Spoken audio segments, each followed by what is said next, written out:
तो हम लोग इंतजार कर रहे थे कि भारत को वीटो पावर मिलने वाली है और भारत जल्द ही यूनाइटेड नेशन का परमानेंट मेंबर बनने वाला है। लेकिन इन सब की बात चल ही रही थी कि इसी बीच भारत और इजराइल ने मिलकर यूनाइटेड नेशन के साथ ही बहुत बड़ा खेल कर दिया। और भारत को ऐसा इसलिए करना पड़ा क्योंकि देखा जाए तो फ्रांस, ब्रिटेन, अमेरिका और रूस के साथ साथ अन्य सभी देशों का समर्थन मिलने के बावजूद भी अभी तक भारत को यूनाइटेड नेशन का परमानेंट मेंबर नहीं बनाया गया। और हाल ही में खबर निकल कर आ रही है कि भारत के विदेश मंत्री एस जयशंकर ने सीधे तौर पर यूनाइटेड नेशन को ही तगड़ी फटकार लगा दिया है और घुमा फिराकर यह बात कह दिया है कि भाड़ में जाए तुम्हारा यूनाइटेड नेशन, क्योंकि इतने सारे देश का समर्थन होने के बावजूद भी यूनाइटेड नेशन ना तो भारत की अहमियत समझ रहा है और ना ही दुनिया भर में चल रहे युद्ध को शांत करा पा रहा है। बल्कि देखा जाए तो जिन देशों के पास वीटो पावर है, यह देश खुद उल्टा युद्ध में कहीं ना कहीं इन्वॉल्व्ड है और आग में घी डालने का काम कर रहे हैं। और इसीलिए इजराइल ने तो यूनाइटेड नेशन के जो चीफ है उनको पूरी तरीके से बैन कर दिया है और उन्हें अपने देश में प्रवेश करने से रोक दिया है। और अगर इसके बावजूद भी यूनाइटेड नेशन के चीफ इजराइल में पाए जाते हैं तो उन्हें जेल में बंद किया जा सकता है। भारत और यूनाइटेड नेशन से जुड़ी यह खबरें थोड़ा जटिल जरूर है, लेकिन इन सबको हम एकदम आसान शब्दों में समझने वाले हैं। लेकिन आगे बढ़ने से पहले इस वीडियो को लाइक करके चैनल को सब्सक्राइब जरूर कर लीजिए, क्योंकि यह आपके लिए 1 सेकंड का काम है, लेकिन इससे हमारी काफी बड़ी मदद होती है। दरअसल पूरा देश चाहता है कि यूनाइटेड नेशन सिक्योरिटी काउंसिल में भारत को स्थायी सदस्यता मिले और भारत के पास भी वह ताकत होनी चाहिए जो कि चीन के पास है, यानी कि भारत को वीटो पावर मिलनी चाहिए, क्योंकि भारत अब उस मुकाम पर पहुंच गया है जिस पर बाकी के अन्य 5 देश हैं जिनके पास वीटो पावर है। और देखा जाए तो चीन के पास वीटो पावर होने और यूनाइटेड नेशन का परमानेंट मेंबर होने के कारण इन्होंने पिछले कुछ सालों में खूब फायदा उठाया है, क्योंकि कई बार देखा गया कि जिस मामले में भारत के फायदे की बात होती है, यहां तक कि जहां पर दूसरे देशों में भारत का एक्सपोर्ट और वैश्विक व्यापार बढ़ने की बात आती है, उन प्रस्ताव को किसी न किसी बहाने से चीन वीटो पावर का इस्तेमाल करके रिजेक्ट कर देता है। और दूसरी तरफ उन प्रस्ताव को आगे बढ़ाने की कोशिश करते हैं जहां पर चीन का खुद फायदा होता है,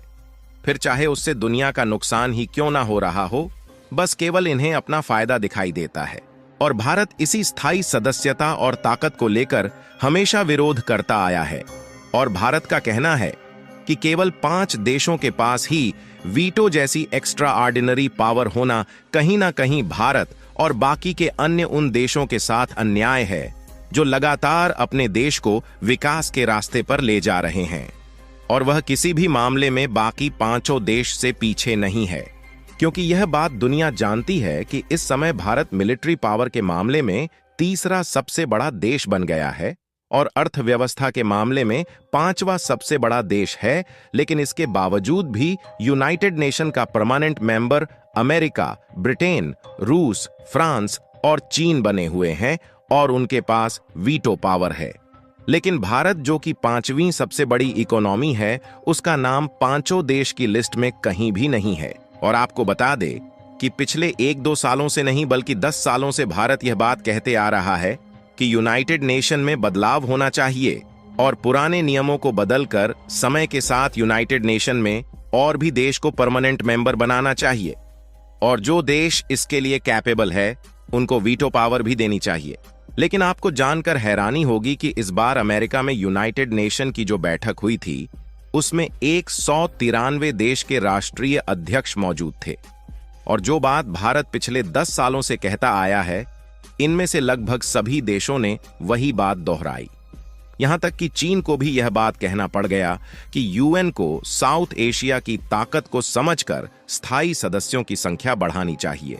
हालांकि चीन ने डायरेक्टली तो भारत का सपोर्ट नहीं किया, लेकिन साउथ एशिया का नाम लेकर अपनी बात को आगे बढ़ाया, जिससे कुछ ऐसा माहौल देखने को मिला कि मानो भारत के पक्ष में पूरी दुनिया टूट पड़ी हो। और बताया जा रहा है कि इस मीटिंग के दौरान एस जयशंकर ने अपनी बात सामने रखी तो इस बात को दुनिया ने सुना और एस जयशंकर ने सीधे तौर पर यह कहा कि दुनिया के सभी देश चाहते हैं कि यूएन में बदलाव होना चाहिए और उसमें भारत को जरूर शामिल किया जाना चाहिए। लेकिन शायद इन सब के बावजूद भी यूनाइटेड नेशन की आंख नहीं खुली और उनके साथ जो होना बाकी रह गया था वही अब हो रहा है, क्योंकि इतने सारे देशों के समर्थन के बावजूद भी भारत को परमानेंट मेंबर बनाने और यूनाइटेड नेशन में बदलाव करने के लिए अभी तक कोई कदम आगे नहीं बढ़ाया गया, जिसके कारण यूनाइटेड नेशन की भी मुसीबत बढ़ती हुई देखी जा रही है।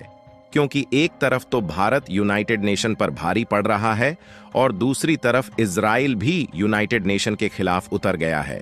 और आज ही खबर निकल कर आ रही है कि भारत के विदेश मंत्री एस जयशंकर ने यूनाइटेड नेशन को फटकार लगाते हुए एक पुरानी कंपनी बताया जो कि मार्केट और बदलते समय के साथ बदलना नहीं चाहती और अपने पुराने नियमों के साथ आगे बढ़ना चाहती है, जो कि पूरे तरीके से कबाड़ी हैं। और वैसे भी देखा जाए तो यूनाइटेड नेशन के जो स्थायी सदस्य देश है उनमें से कुछ देश पहले भी आग में घी डालने का काम करते थे और अब भी वही पुरानी रणनीति लेकर आगे बढ़ रहे हैं। और उसके बाद आप इस दूसरी रिपोर्ट को देखिए जिसने यूनाइटेड नेशन का पर्दे के पीछे छिपा काला चेहरा दुनिया के सामने खोल दिया है। क्योंकि एस जयशंकर ने दुनिया से यह सवाल कर लिया है कि इस समय दो बहुत बड़े तनाव और युद्ध चल रहे हैं, लेकिन यूनाइटेड नेशन कहां शांत बैठा है।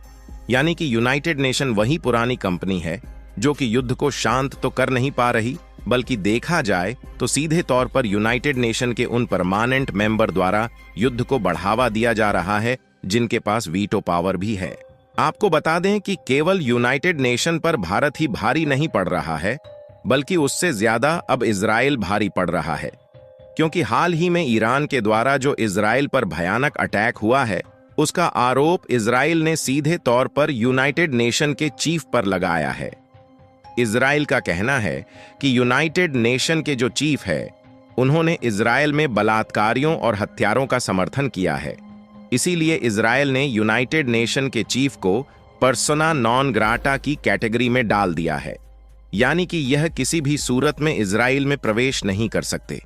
फिलहाल इजराइल में यूनाइटेड नेशन के चीफ जाएं या ना जाएं ये तो दूर की बात हो गई, लेकिन इस आरोप से यूनाइटेड नेशन पर जो धब्बा लगा है वह सदियों तक नहीं मिटने वाला। और इतना ही नहीं, बल्कि फ्रांस जो कि यूनाइटेड नेशन का परमानेंट सदस्य है, इसे भी ठीक आईना इजराइल ने दिखा ही दिया।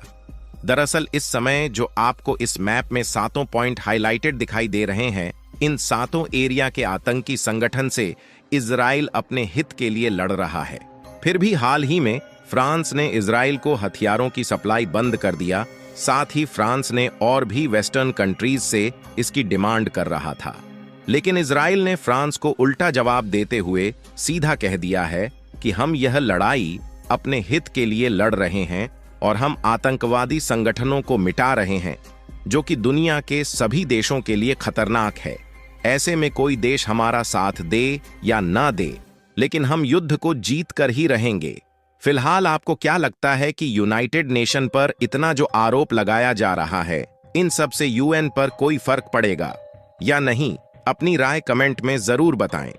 और इस वीडियो को एक लाइक करके अपने मित्रों तक शेयर जरूर करें ताकि उन्हें जानकारी मिल सके। इसी तरह और भी नॉलेजेबल वीडियो देखने के लिए चैनल को सब्सक्राइब करके बेल आइकन को ऑल पर जरूर सेलेक्ट करें। जय श्री राम।